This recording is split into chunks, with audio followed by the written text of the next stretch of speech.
Oh, jealous, Allison. You look like you're in a much better place than I am. I'm just in my yard.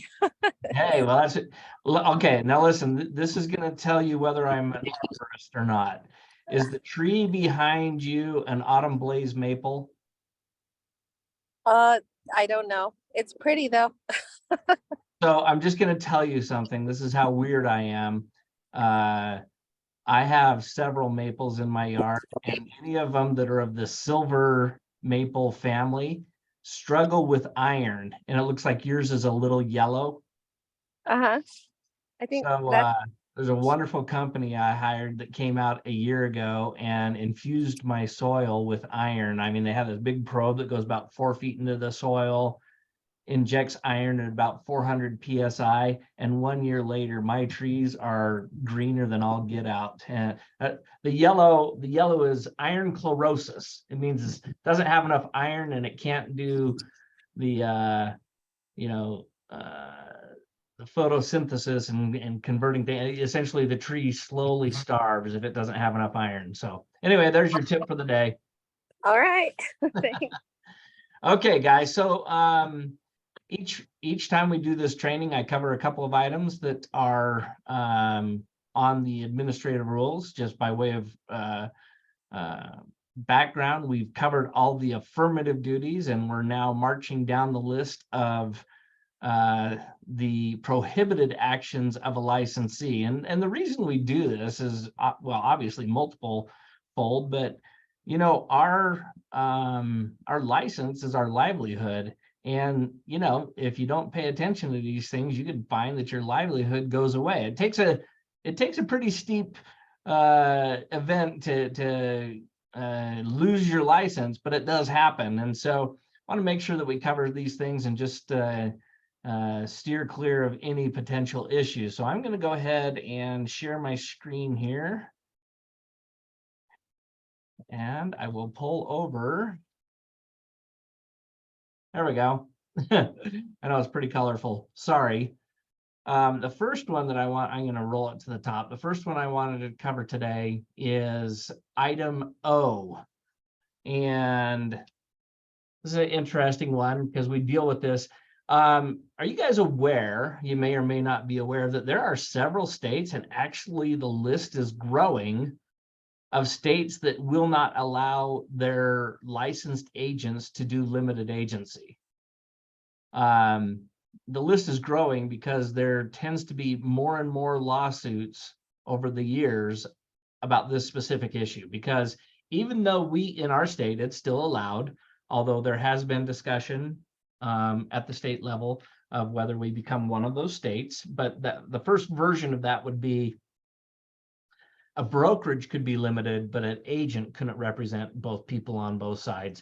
And the basic premise there is, even though we declare to the clients that we're limited in our fiduciaries, if we do limited agency, the basic point is they don't actually really understand what that means until something has gone terribly sideways and then there's a lawsuit. And so this is a critical area. I tell agents all the time, there's two things nationwide that are the top two litigated items in real estate. I just gave you one. It's agency. What's the other one? Anybody. And you're all muted. So Carrie, are you are you going to turn on your camera today, or is it not that morning? Okay, nobody's contributing, so now you're forcing me to have my own dialogue with myself, which is terribly boring. No, the second item is disclosure. Agency disclosure, always number one and number two. And so this specific rule of prohibited action says a licensee shall not act or attempt to act as a limited agent in any transaction in which the licensee is a principal in the transaction, or any entity in which the licensee is an officer, director, partner, member, manager, employee, or stockholder, right, is a principal in the transaction. So that's a pretty big swath of things that we can't do. So if I was to condense this, is if you've listed your own property, you may not be limited agency, right? That's about as straightforward as it gets. And that includes, because I get this all the time from agents. Well, I don't own it. It's in an LLC. It's in a trust. I'm like, yeah. And who is the manager, the trustee, or whatever? And that, of course, it's them. And that's the second component of this. It's still the same thing. So, what do you do in a situation, Allison? You list your property, right? You list your own property, and somebody comes and says, hey, I don't have an agent, a buyer's agent, but I want to buy the property. There's two options. Give me one of them. Refer him to a wonderful other agent you know. Yeah, there you go. And, all you really would need to do is pay some type of a referral fee. In most cases, that's what I found. And the other one is like so painfully obvious, we miss it. Unrepresented buyer. There you go, Stockton. Have them sign an unrepresented buyer disclosure. That way there is no agency, therefore limited agency can't take place, and you're in the clear. So just be aware of those. All right. Any questions on that? Because I'm going to go on to the next one. Item P is to make, and this is a pet peeve of mine. Make a counter offer by striking out, whiting out, substituting new language, or otherwise altering the boilerplate provisions of the real estate purchase contract or language that has been inserted to complete the blanks in a real estate purchase contract. You ever seen this? You ever received an offer where somebody just like lines through? And you know what? Now in the day and age of DigiSign or DocuSign or any number of signature platforms, I mean, they even facilitate you striking things out in a contract. It doesn't matter how pretty it is, if it's electronic or if it's handwritten, this is a thou shalt not. Why? Why does the division care? I'm going to pick on Janet. Janet, why does the division say don't strike out, white out, or otherwise change or alter something in a contract? Even if it was somebody puts initials, right? Because that's what I always get. Yeah, but everybody initialed. I think because they're in there for a purpose and we're not attorneys to recreate our documents.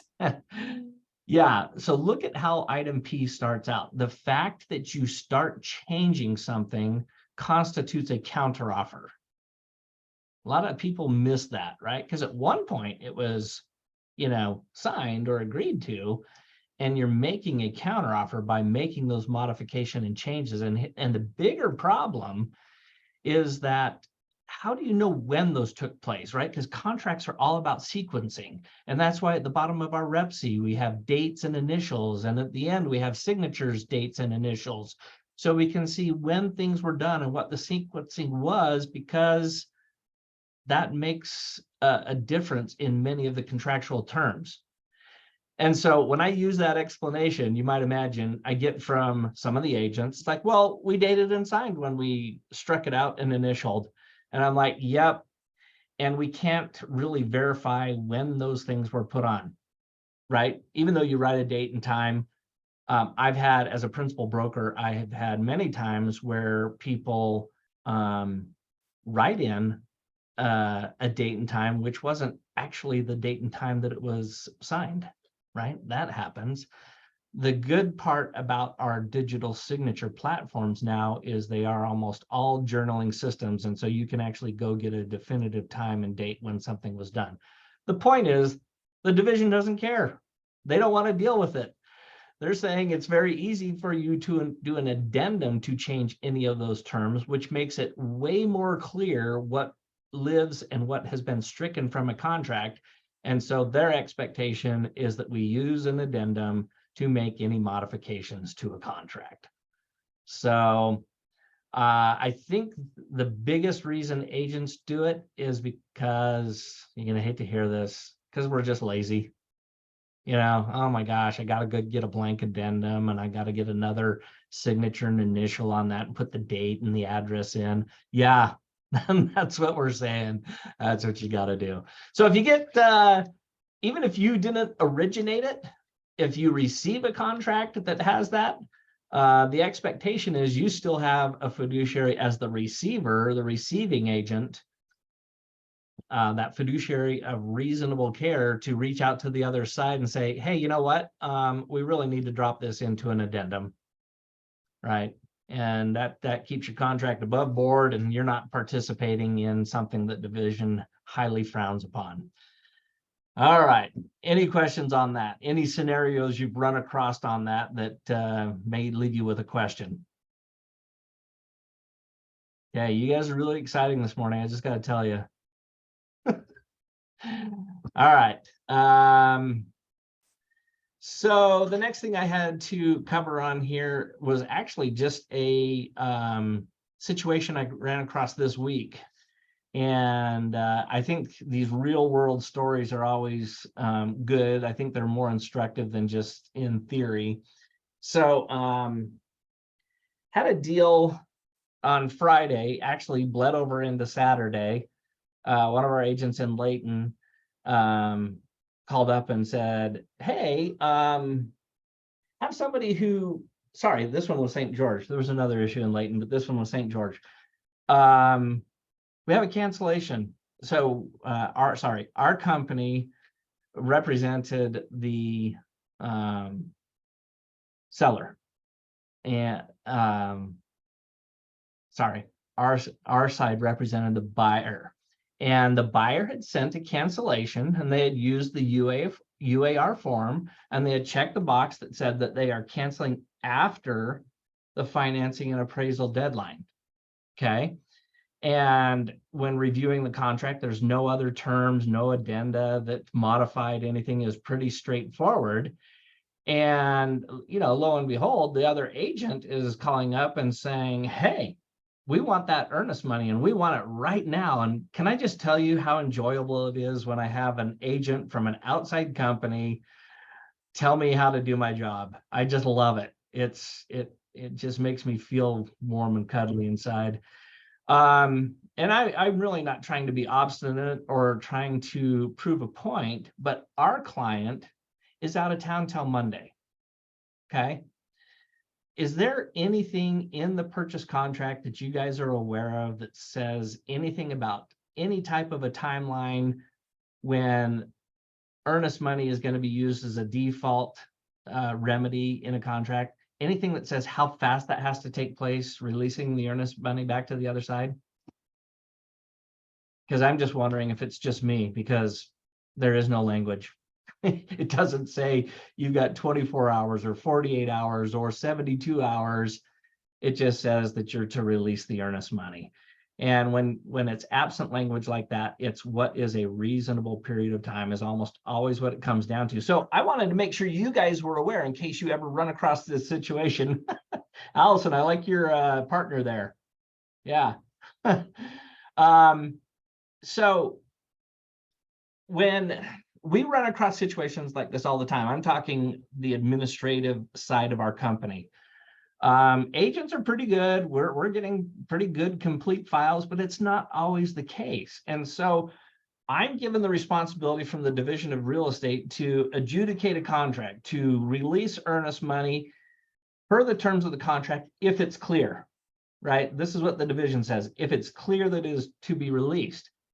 Well, where I can't get a hold of our agent or their client, I don't have a way to definitively know until I have that conversation if there were any other addenda that have been not uploaded to the company.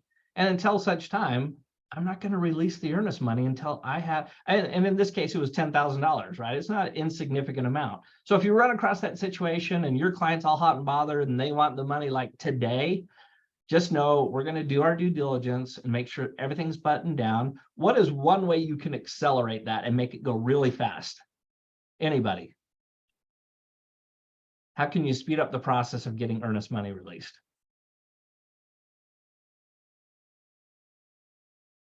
Okay, I'm going to start calling on people. Carrie? Yes, don't let it be in a title company. That is a good point. Yeah, if it's an Right? yeah, go ahead. Well, I just think that's important. And, there are certain companies that are always wanting to do that. And so if up front you let them know that's not going to be what you do, that's helpful.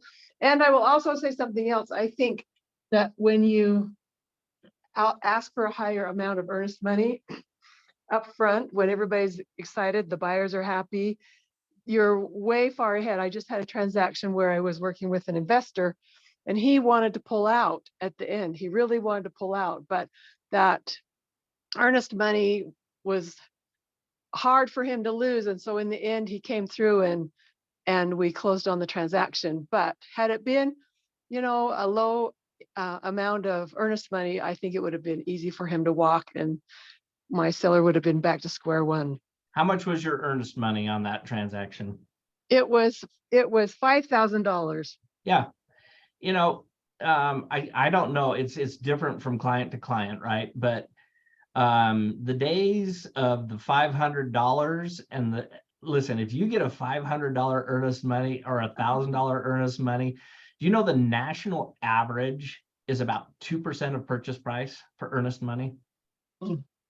So in our state, where the median sales price hovers around 500,000, our earnest money should be 10,000 if we're on par with the national average. And if it's not going to be, if a buyer puts forward an offer with $1,000 or 500 earnest money, man, I hope we're doing our job and explaining to our client that they can walk, and unless you want to sue them, right, for performance or for other damages, your only remedy is that amount of money. And $500 doesn't even cover the mortgage for a month, right, anymore. Exactly. So hopefully we do our job. I'm glad you brought up about title companies, because every title company where they're the unbiased third party has some verbiage, and it's even in our UAR addendum in regards to earnest money at a title company, says it's not going to be released unless both parties agree, right? Which means if people get into a debate or an argument about what is or what they are or are not entitled to, that means the title company is probably going to interplead it to a court, which means I don't want to be responsible for it anymore. I'm going to pay a few bucks and I'm going to hand it off to the courts, and you guys can duke it out in court. Hopefully we're good at explaining that to our clients as well, right? Because that makes the remedies a lot more challenging. Certainly from a time perspective, and certainly for a cost perspective of getting that earnest money out. So awesome. Yeah. Dang, now I forgot my question I started with, Carrie. That was great. All right. So just be aware that when somebody asks us, the company, to quickly do something. Oh, that was my question, is how do you really expedite it? And the real answer was, get me a signed earnest money resolution form, because that requires both parties to sign. If I have signatures from both parties saying where it's going, I'll release it immediately, because I no longer have liability in that situation. So there's your options. All right, what I wanted to spend the chunk of today talking about, because I've had several questions recently about this, and I'm going to start with an example. Maybe you've had something similar. We live in a state that has a predominant religious component to it. And I don't know if you guys know this. My guess is you probably do. Anytime a certain denomination announces a building of any significance, meaning a temple, all of a sudden the values tend to go up in that neighborhood, right? We've all seen this. The situation that we had last week was, well, what happens if a seller tells me as the agent in the remarks to put house across the street from LDS temple currently being built? Can we do that? I mean, it's factual, right? We're not saying anybody has to be a member of a particular denomination, but can we do that? That's the question. Anybody want to weigh in? Stockton, you've been quiet for a while. I'll pick on you. Can you put that in the agent remarks? Can the seller say things like that? That Yeah, may the- be a turnoff to some people, though. It could be. That's a pragmatic thing, but I'm asking the legal, and we'll come to the pragmatic, Carrie. I mean, I genuinely don't know the answer. I would just avoid it, even though I'd like to say that you could do that because it is just a factual statement and it's not leaning anywhere. So I Right. would think that that would be okay, but I I would think always that's advise my clients to stay away from it. I think that's a fair answer. And, you know, this isn't just so cut and dried, because if it really does increase the value of the property, don't we have a fiduciary of doing what's best for our clients, right? And maximizing their return on their property. So the reason I bring this specific situation up is to kind of show you the real nature of these things. It's usually not somebody saying, hey, you know, I don't want to sell to somebody of a certain ethnicity, although I've run across that a few times as a broker. But it's usually something like this, where it's kind of like, well, we're really not discriminating against anybody. We're actually trying to capitalize on the monetary value that my client can get from their property. So it's rarely just cut and dried clean to where we can be like, yep, can't do that. So hopefully today, what I share with you, you'll come away with a better idea. And to Carrie's point, I think there's some very pragmatic things that, as a professional, just being a pro, that we should be able to help our clients help themselves, right? Okay, so I'm going to pull up on screen here just a second. Let's see, there it is.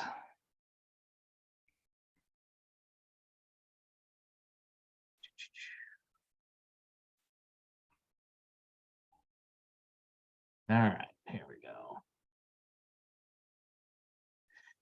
So this is from HUD, right? Who may or may not have something significant to do with fair housing.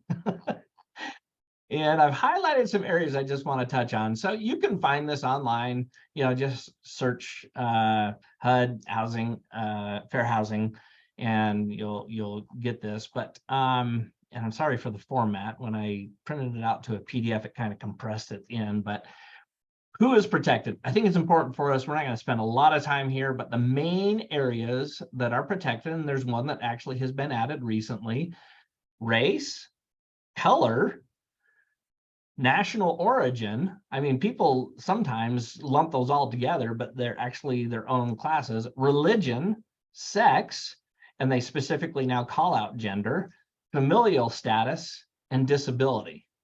So those are the main categories that have protection under the Fair Housing Act. So let's stop there. What does it mean? What is the Fair Housing Act? What does it do? What does it not do? Who does it apply to? So if I'm just Joe Blow, public guy, living, I'm going to pick on my own county, the very south border. I live in Santaquin, Payson, because they actually in the past 2 years had some racially charged things down their neck of the woods that hit the news. So I'm going to pick on them. If I'm just a homeowner down there, do I have the right to not sell to somebody I don't like, or for whatever reason? Do I have that right? Come on, these are good questions, right? Anyone? Connor, are you available? Or he's going to pretend he's not paying attention right now. Okay. Janet, I'm going to cycle back to you. Do I have that right as a homeowner to say, I don't want to sell to somebody because they're from X, Y, or Z? Oh, that's a tough one, because I don't think that they can, I mean, they have to stay with these protected classes. Mhm. I did have a client once that did not want to sell to another investor. And in the contract that I wrote up with him, he said, exclude this guy. Yeah. I Okay. put that But it in. was more for a business practice, not because of his national origin, race, or color. Right, correct. Okay, yeah, that's actually not protected, so he was okay. So here's my point. The Fair Housing Act is in regards to banks, to realtors, lenders, those that are in the business. A private citizen is entitled to sell to whomever they want or not, based on whatever criteria they have. So Wow. they could be a discriminating pig, right? And get away with it because the Fair Housing Act does not apply to them. Okay, so that's the first thing to know. And the reason I bring that up is because we run across this as professionals. Sometimes you'll have somebody say, well, it's my house, I can do with it I want, with it what I want. And they're, you know what? They're actually right. But if they're going to employ us and they're going to make use of the MLS and our company resources, fair housing now comes into play, right? And so we're governed by that, and we have to make that, give them that learning, and like, you can do that, but I can't. I'll lose my license, my company can be sued, the MLS won't allow it, and as a result, you won't get very far reach with your property being advertised, and you're probably going to net less money. So check how valuable your bigotry is. Maybe you don't say it that way, but some version of that, right? Okay, so let's scroll down here. What types of housing are covered? Fair Housing Act covers most housing in very limited circumstances. The act exempts owner-occupied buildings with no more than 4 units. So if you live in a sixplex and you're discriminating, you got a problem. Single-family houses sold or rented by the owner. Now, it says very limited. That's a pretty broad category. Single-family houses sold or rented by the owner. Fair housing does not apply. Okay. But the very next line, without the use of an agent. So once you cross that threshold and you're using somebody in the profession, the fair housing does apply. Okay. And then it goes on and says, and housing operated by religious organizations, private clubs that limit occupancy to members. So if you're a religious institution and you have a complex and you only want members of your congregation to be able to live there, you could do that. All right, so what exactly is prohibited? And I'm going to go through a lot of these. I'm not going to hit every bullet point, but I'm going to hit some of them that I think are more common for us. So what it does say is what's prohibited in the sale and rental of housing. It is illegal to discriminate, to take any of, it's illegal discrimination to take any of the following actions because of those categories. So the first one, refuse to rent or sell the housing. Again, remember, we're talking about a professional. Now, how many of you have investment properties? Well, your cameras aren't on, so just tell me, say yes or no. My wife and I, we've got a couple. And I remember years ago when we started doing investment, somebody said, the good news is as long as you don't have more than 4 houses, investment properties, fair housing doesn't apply to you. And not that I was trying to look for a nut, but I thought that was kind of interesting. So, so could I, since I don't have 4, I only have 3, since I have under 4, can I refuse or rent to sell housing to somebody? What are your thoughts?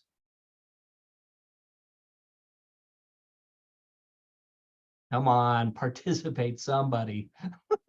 Allison.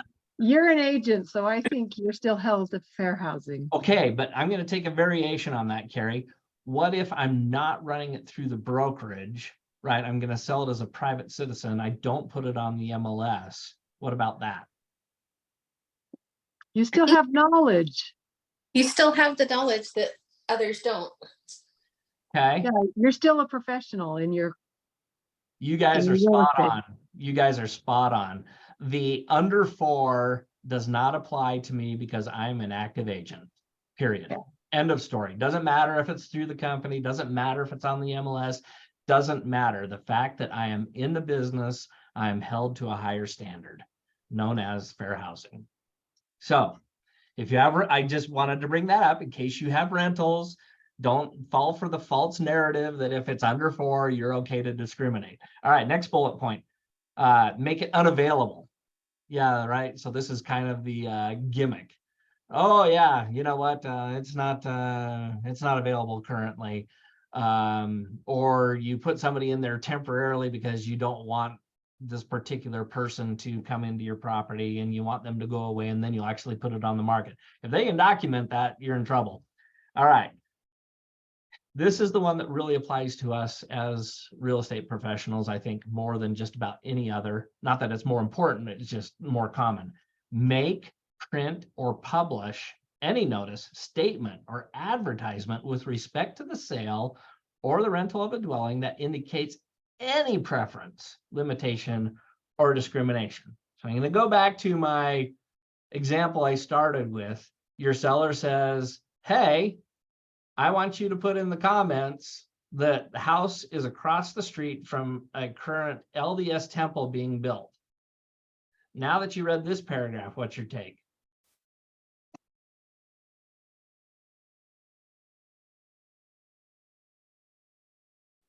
I think I'd be careful, Matt. That would be, maybe you could word it that it didn't say LDS. I don't know. I'm just- Okay, I love this. So yeah, let's revise it per Janet's suggestion. I love it.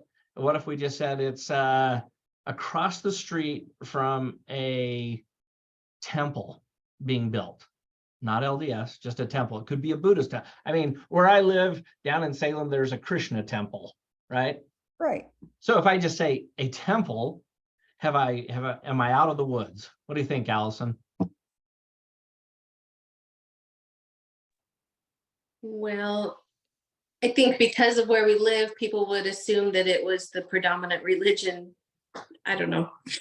Yeah, yeah. Are there any, so let's read this again. Print or publish any notice, statement, advertisement with respect to the, so I would dare say that our public remarks and even agent remarks is a statement, right? And then the qualifier is with respect to the sale of the rent that indicates any preference, not a predominant preference or any preference or limitation or discrimination.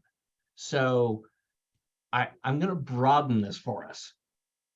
What if somebody is atheist and they're not religious at all? Could that be a discrimination against them because you're saying, oh, you're across the street from a temple. So by the way, if you're religious or not religious, you probably do or don't want to be here.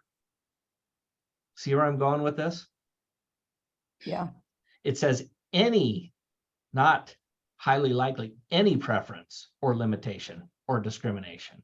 And so Janet, you correctly said proceed carefully. I would say proceed with carefully to refuse to put that in your remarks. It's Yeah. not like they're not going to see that when they go to look at the house. Oh yeah, Carrie, you hit the nail on the head. I was talking with our agent about this, and I said, first of all, we don't want to get in a fight with our client, right? Sometimes I'm painting a very dramatic picture here. Most of the time, it's just like I kind of started out with, well, can I capitalize on the fact that they're building this temple? And almost all the time that there's a temple built, the values on the property go up, blah, blah, blah, blah, blah. And I don't think you come out of the gate, oh, you're a bigot and you're discriminating based on, of course, that's a horrible approach, right? But if we sit there and nod and say, hey, Carrie, the reason why you hired me is because I'm a professional and I really do have a focus on what is best for you and getting the maximum amount of money out and keeping you out of any potential problems. I hope you understand that's what drives everything that I do, right? So restate why you're doing what you're doing and say, listen, I've had this question a lot over my career, and a lot of times people don't know. First, let me tell you the regulation. And then I'll just politely, unanimated, unemotionally tell them about fair housing. We can't discriminate based on religion. And that's both sides of the equation. Even non-religious people, quote unquote, is a religion, right? And so in order for us to go on the MLS, a lot of people don't know. The MLS will shut down our listing if I have this type of language. They'll require me to change it. or we won't be able to put it on the MLS, which is going to dramatically drop how much money we can command for your property. So that's the first one. You know, the second, and then I can march down the list, right? And say, and to your point, Carrie, and you know what the reality is? If we have it priced well and we advertise it well and it's on the MLS, we're going to have way more people show up. And guess what they're going to see when they show up at the house? Mhm. They're going to see the structure. We really don't need to advertise this because you know, the people who show up and are interested in the property, it's going to become painfully obvious for them, either too good or too bad, depending on their point of view. So let's make sure we maximize your dollar and abide by the guidelines so that we can actually put it on the MLS and not run afoul of these other regulations. I mean, if you guys were the seller on that and you're at least halfway rational, don't you think that's going to go over pretty well? Yes. It's plausible, right? It's not just plausible, it like makes sense all of a sudden. So rather than just surrendering and saying, well, I can't work with that guy because he's discriminating based on religion, man, we're way more nuanced than that. We know what we can do and how to turn it to a positive. So hopefully that makes sense for you guys. Okay. All right, let's round this out. Discourage the purchase or rental of a dwelling. This can take on a lot of forms, you guys, right? I mean, I've had people in the past through the agents that I work with say things like, well, if we sell to a family that we like, we will discount the price by X. It's like, oh my gosh, really? You can't do that. Familial status, right? Or a discount, or we'll throw in the jacuzzi, or I don't know. You fill in the blanks. All right, next one. For profit, persuade or try to persuade homeowners to sell their homes by suggesting that people of particular protected characteristic are about to move into the neighborhood. I would love to say this doesn't happen. I'm here to tell you it does. Now, pick your favorite area. There's some areas in Salt Lake. I'm not as familiar with Ogden or Layton, but every area has, I mean, I'm going to paint with a really broad brush. In the Salt Lake Valley, are values higher or lower on the west side of I-15 as a general rule? Lower. There you go. In Utah County, I'm going to pick on a particular city. If you're in the southwest portion, it's dramatically different. And whether you can back it up or not, there's, you know, is it a fact of life that birds of a feather, and that includes me as a gray bearded white guy, I tend to hang out with people that are similar to me as a general rule. I have Polynesian friends, I have Hispanic friends, my nephew is black. I'm multi-faceted when it comes to ethnicities, but people tend to, you find communities that have similar people as just a general rule. What we can't do is turn around and use that as a marketing ploy. Did you know that we now have 10 households in this neighborhood that are fill in the blank? You can't do that. You absolutely cannot do that.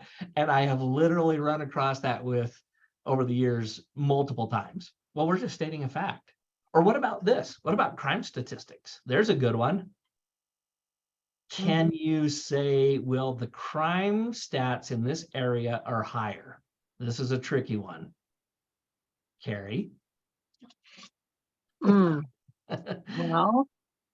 I would probably, no, I wouldn't say that. I would, if they're concerned about that, I would probably steer them to look at the websites and find out for themselves the information on the schools, on the crime rate. So Yeah. I wouldn't be the authority. I would let them find their own information. Well, so looking up here, right, the protected classes, notice criminal is not one of them. Now, the reason this is kind of a gotcha question, and I love your answer. Do not be the source. I don't know. I don't know what the crime stats are, but I know that the FBI and even some state organizations have stats. And yeah, if that's a concern to you, I would absolutely encourage you to look that up, because you know that those are your criteria. Don't be like, hey, I've already done the work for you. And did you know that the crime rate here is high? Because is it very hard for somebody to, even though you may not have intended it, if they were to say, well, she gave crime stats, and you know what, when you dig into those crime stats, it turns out that it's a high percentage of this ethnicity. So all she's really doing is cloaking her discrimination, which is a protected class. See how that works? Yes. Yeah. So I'm not trying to scare people to death. The reality is we're generally pretty good about this stuff, but it's stuff to be aware of, especially when it's at the behest of our clients, because they're not as sophisticated in knowing the things to avoid, right? That's why they hire us. All right. Okay. Let me go back down and finish this out. Okay, so there's a whole different set for the mortgage lending side, but then it also talks about harassment on any of these issues, which is a entirely new layer to it, but I don't think for most of us this is an issue. So just be aware that that is there, and if you want more detail, you could follow this link, right? And then they also have a link for more specifics in regards to advertising. I just want to pull something else up here on screen just so you can see. There's all kinds of organizations that aren't necessarily the government that have made an industry out of this and have nice little graphics like things like this from their experience legally and defending cases. And this was a page I found, unacceptable language. And I don't know if you can tell, I highlighted the term near a temple. That's unacceptable. Near a church, near a synagogue, all kinds of stuff. It's almost sad when you read through this list and you're like, really? People actually say things like that or act on things like that? I mean, no children. Wait a minute. No children. What about 55 plus communities? Isn't that discriminating?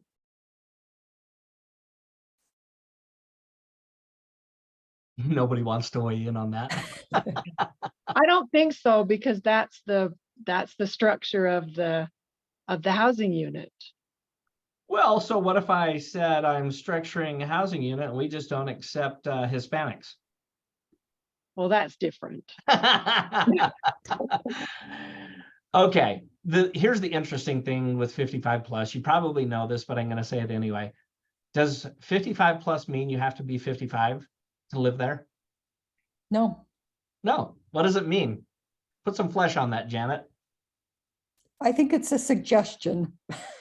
Well, it's a little bit more than a suggestion, but it's also not an absolute either, right?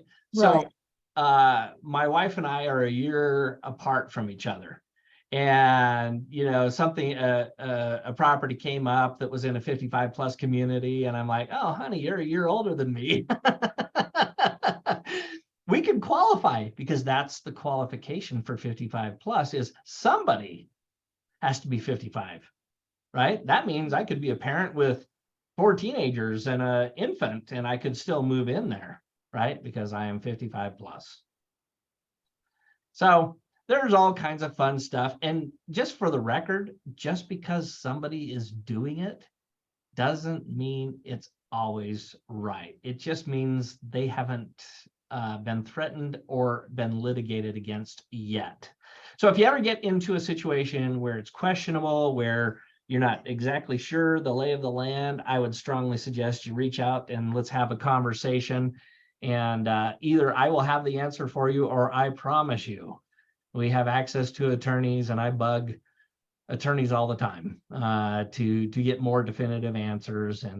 And I appreciate you guys letting me cover this topic, because I know by and large our agents are exceptional and I really don't have to worry about this, but it's the ones that are the client's asking for this. It's not you. I'm not worried about you, but it's your client who may not know, who then is going to put you and themselves and the company in jeopardy if we don't have a conversation. So now you are more well versed on fair housing and I appreciate you guys being on the call and making this a little more enjoyable through your participation. Now, if we could just work on you guys actually outside of Allison turning on your videos so that I don't feel like I'm talking to a wall next time. There we go, Carrie. Thank you. And Matt, it seems to me as we've been talking that as representing a seller, that it might not be a good practice to try to find out information or just to, that it's better to know less about the different buyers than that's Yeah. a better way to be. Before we wrap up, I actually had a note on my agenda here, Carrie, and I'm glad you brought this up. So what do we really do when somebody, I mean, whether it's a slight version or sometimes it's just blatant. And let's cover blatant first. If somebody is blatantly going to want you to discriminate and you can't persuade them, what should you do? Don't do the deal. Walk away. And to your point, I don't think you're professing let's just go ignorantly into a transaction, but we also don't need to interrogate them as to their biases and open the door for them to potentially walk through. If they don't make an issue, then there's no issue, right? Going back to the example of the temple, if you go out and you see that that's being constructed and you go out on a listing appointment, don't say, hey, well, do you want to put that in the agent remarks? I mean, you're just creating a problem for yourself. The hope is that maybe they don't even bring up the subject. And like we said, anybody who comes to see the property is going to know exactly what's across the street and typically what that means, for values in a neighborhood. So yeah, your job is not to be an interrogator of their character and any biases, but also don't be naive if don't do this. Don't do that to me. I don't want to know. Your job is as a pro is to be like, hey, I can appreciate everybody has their own opinions, but let me tell you where we have to be as a profession because of fair housing, because of the MLS rules, because of these things. And honestly, it's going to serve you better in the long run in getting the maximum value of your house if we abide by those things. Right? Make the business case for them. If nothing else, I mean, you're not their moral or spiritual advisor. So appeal at least to their sense of maximizing their dollar. There you go. You guys are great. I appreciate you being on the call. I also applaud the fact that you're always sharpening the saw and getting better. So much success to you and have a great day. Thanks, Matt. Always great information. Okay. All right. We'll see you guys. Bye. All right. Have a Bye. good day.